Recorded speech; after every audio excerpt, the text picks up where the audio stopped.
오늘 만족함의 믿음의 제목으로 하나님의 말씀을 나누도록 하겠습니다. 오래전에 유진 피터스 목사님의 설교 가운데 이런 내용의 글이 나옵니다. 뉴욕 타임즈에 실린 한 기사를 이분이 보시게 되었는데 한 영국 신사가 롤스로이스라고 하는 자동차를 사게 됐다고 합니다. 여러분 아시죠? 롤스로이스 아시죠? 아주 비싸고 좋은 차죠. 그런데 이분이 차를 구매하면서 광고를 봐도 차를 사니까 따라오는 매뉴얼을 봐도 그리고 자동차 자체에도 이 엔진의 마력이 얼마인지를 가르쳐주는 데가 말해주는 것이 전혀 없어서 문의를 했다고 합니다.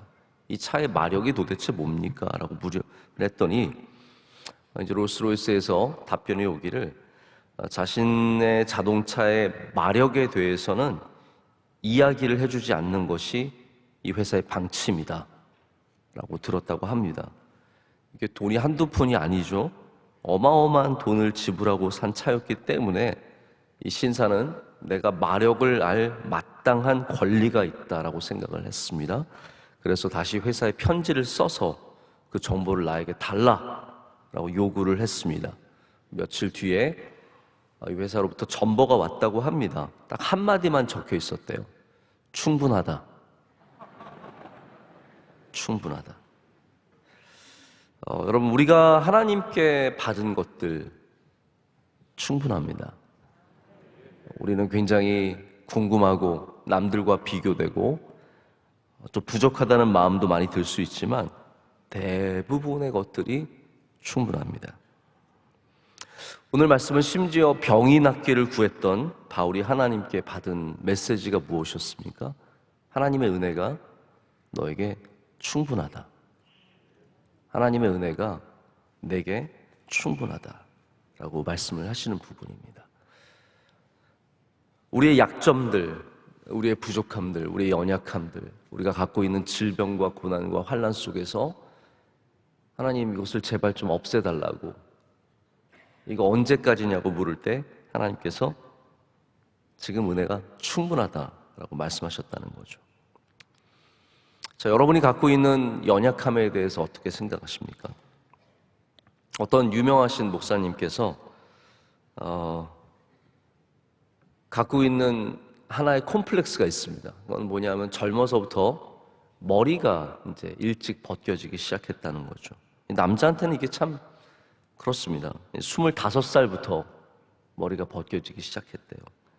그래서 이제 그런 열등감이 좀 있었는데 마침 본인이 29에 교회를 개척하게 됐다고 합니다. 29에 교회를 개척했는데 그 지역이 뭐 여러 사람들이 개척한 그런 지역이었는데 교회가 어마어마하게 빨리 부흥을 하기 시작했습니다. 단 몇 개월 만에 200명이 되고 500명이 되고 그래서 한 권사님이 그 지역에 이사를 와서 교회를 여러 군데 다니면서 은혜를 받다가 이 교회 와서 등록을 했대요. 근데 처음 갔던 교회는 장로교였는데 목사님 말씀이 정말 뛰어나고 프로그램도 좋고 예배당도 좋고 다 좋았는데 이 권사님이 거기 정착을 하지 못했습니다. 그 이유가 뭐냐면 목사님한테 와서 그 이야기를 하는 거죠. 담임 목사님이 너무 젊어서 그래서 나이가 얼마인데 너무 젊냐 그랬더니 35이라고. 35 목사님을 보면은 왠지 무슨 말씀을 하셔도 은혜가 안 되고 물어보고 싶은 게 있어도 뭘 알까 싶어서 물어보기 어려워서 자기가 거기 더 이상 다니지 못하고 이 교회로 왔노라고. 그래서 그 권사한테 물었대요. 권사님, 제 나이는 혹시 아세요? 그랬더니 권사님이 아신다는 거예요. 29살 안다는 거예요. 그럼 어떻게 35살 목사님은 젊게 느껴지시고 저는 29살인데 어떻게 이 교회에 나오십니까? 그랬더니 저는 목사님을 보면 마음이 푸근해요. 목사님 보면 마음이 푸근해요. 나이가 뭐 들어 보이는 게 있겠죠? 근데 그 목사님 그때 깨달았대요. 이게 이 머리가 내 목회에 도움이 되는 거라면 나는 더 이상 열등감을 느낄 필요가 없다. 하나님이 주신 은혜다. 하나님이 주신 은혜다. 제가 그 목사님이랑 다녀본 경험들이 있거든요. 어떻게 저랑 나이가 9살밖에 차이가 안 나시는데 한 번은 저희가 케냐에 같이 집회를 갔다가 돌아오는 길에 아부다비에서 같이 1박을 하게 됐는데 목사님이랑 저랑 한번 우리 두바이에 가보자 그래서 차를 빌려서 두바이에 갔어요. 그리고 거기에 있는 마침 북한 식당이 있었어요. 당시에 10년 전이니까 북한 식당이 있었는데 제가 가고 이제 목사님 사모님이랑 갔는데 그 목사님 아들 전도사랑 같이 갔거든요. 그랬더니 저랑 9살밖에 차이 안 나는데 그 북한 종업원이 어머 아드님 두 분이랑 같이 오셨습니까?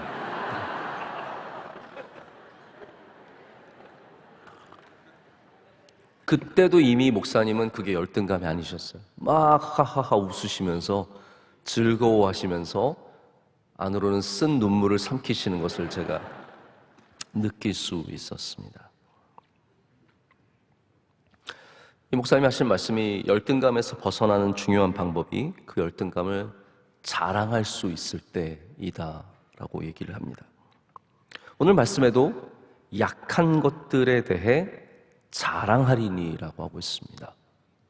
바울이 당한 고난, 저희가 고린도 전후서를 보시면서 여러분 꼭 사실을 아셨으면 좋겠는데 당시에 하나님께 복을 받는 사람은 고난을 받으면 안 된다는 개념이 있었다는 거죠. 그 욥에도 나오는 것이고 이때까지도 이어지는 겁니다. 지금도 마찬가지 아니겠습니까?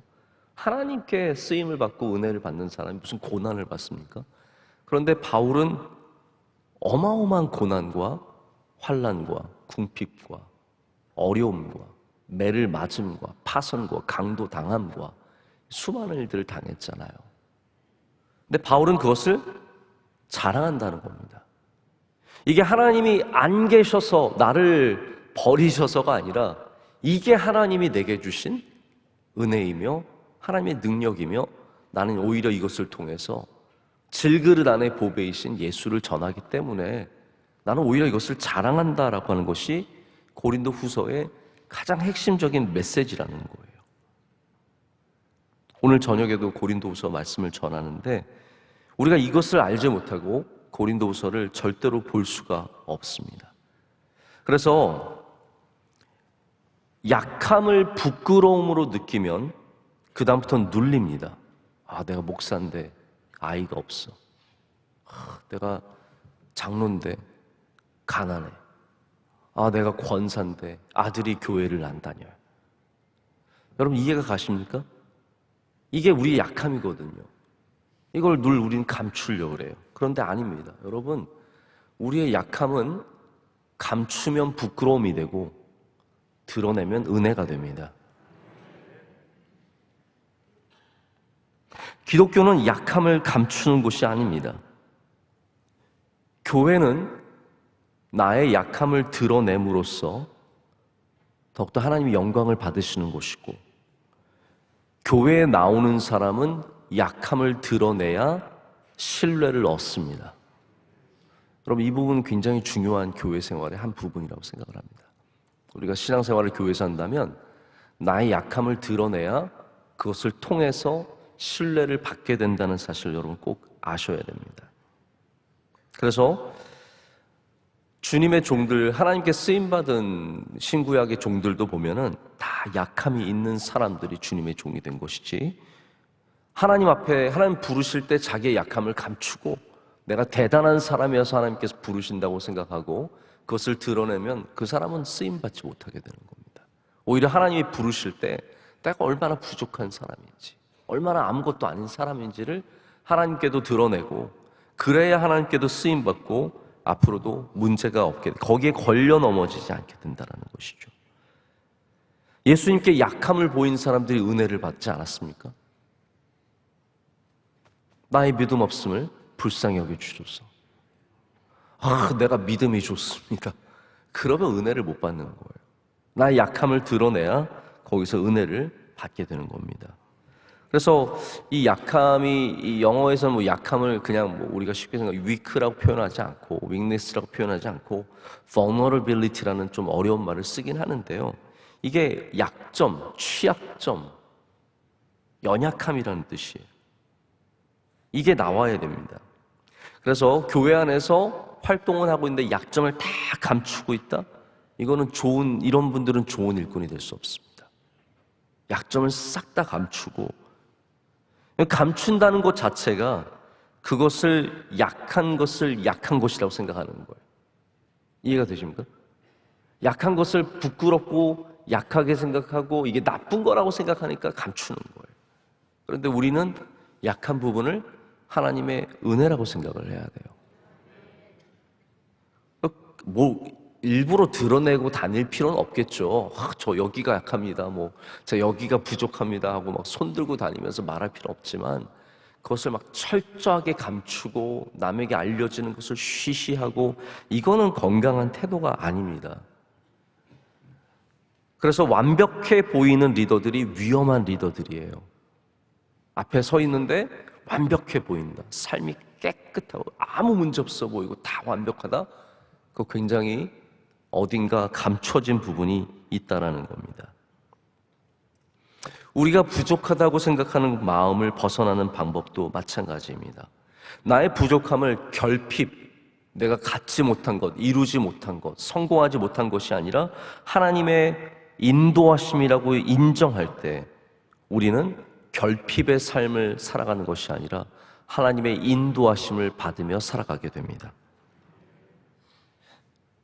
나의 모습이 부족함이 아니라 은혜가 되는 것, 그게 믿음 아닙니까?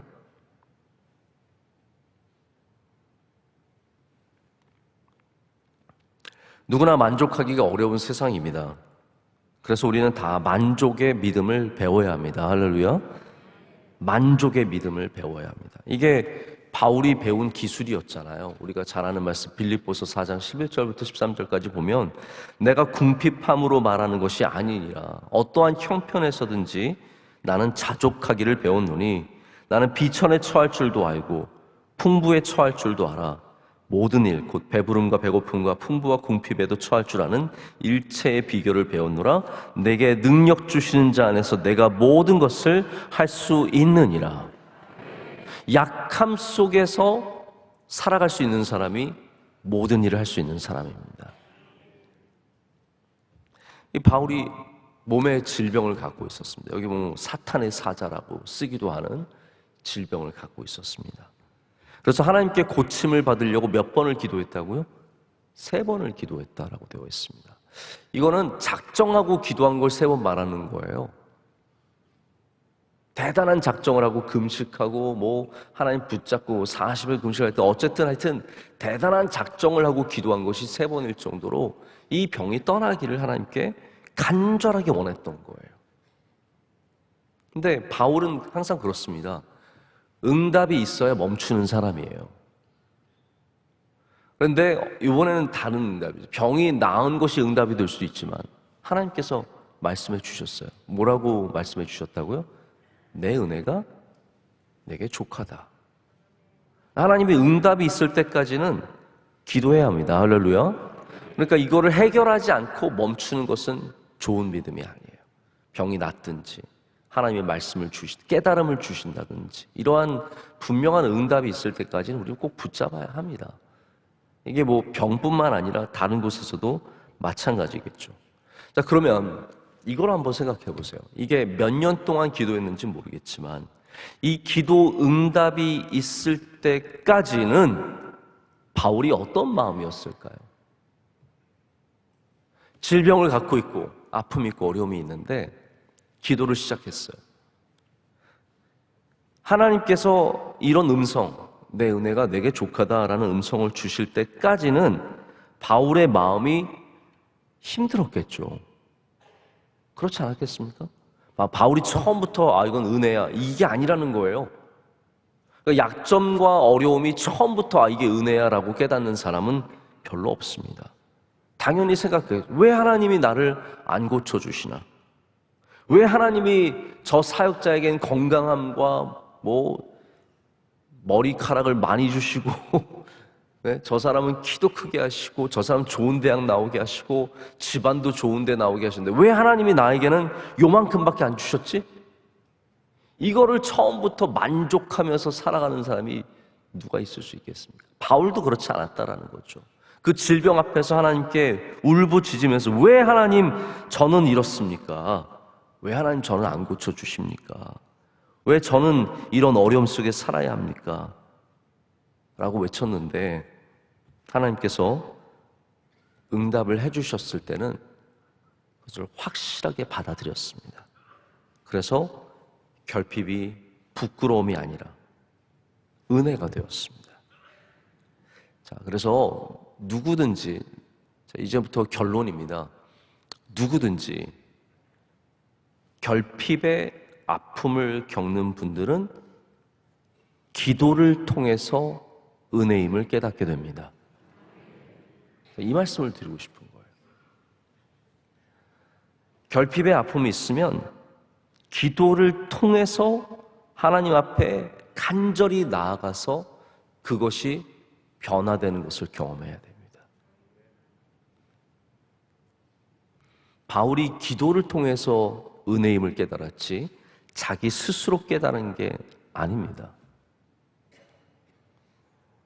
기독교는 내가 스스로 병이 낫는 것도 아니고 내가 스스로 깨달아 도를 깨닫는 것도 아닙니다. 우리는 예수 그리스도를 통해서 병이 낫습니다. 말씀을 통해서 깨닫습니다. 그래서 은혜가 있다면 내가 깨닫고 내가 발견한 것이 아니라 하나님이 주신 것이죠. 그래서 우리는 결핍과 아픔과 상처도 이렇게 하나님께 나아가서 기도를 통해서 해결을 받는 것을 알아야 합니다. 여러분, 만약에 여러분 삶 안에 아직도 해결되지 않은 결핍의 문제, 약점들, 자녀일 수도 있고 나의 몸일 수도 있고 그게 목소리일 수도 있고 외모일 수도 있고 별별 게 다 사람들한테 열등감이 되고 약점이 됩니다. 바울처럼 병일 수도 있고요. 근데 이거 기도를 통해서 은혜라는 사실을 깨달아야 합니다. 제가 오늘 이렇게 여러분께 그게 은혜입니다 깨달아지는 것 같지만 여러분 다시 돌아가서 그걸 보면 또다시 결핍이고 열등감이에요. 그걸 하나님께 받은 은혜로 기도로서 여러분이 해결하시기를 축복합니다. 제가 미국에 살면서 가장 도전이 되었던 부분들, 감동받았던 부분들 중에 하나가 뭐냐면 장애인들이 장애를 숨기지 않는 것입니다. 저는 그게 참 좋았습니다.